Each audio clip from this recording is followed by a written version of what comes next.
Ryan Gass here at PTP, and today I'm going to show you the disassembly and reassembly of this Firearms, the Pink Lady 38 Special for any type of purposes of cleaning and maintenance.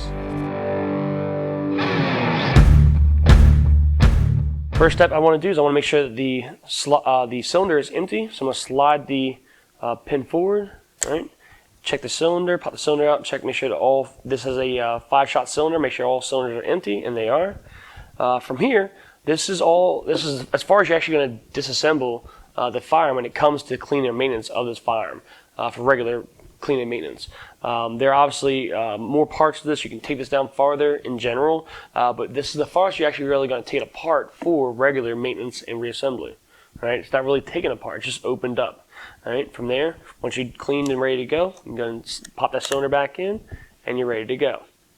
For more videos on how to take apart and reassemble various rifles, pistols, and shotguns, be sure to follow us on Facebook and Instagram at PTPGun. You can also subscribe to our YouTube channel.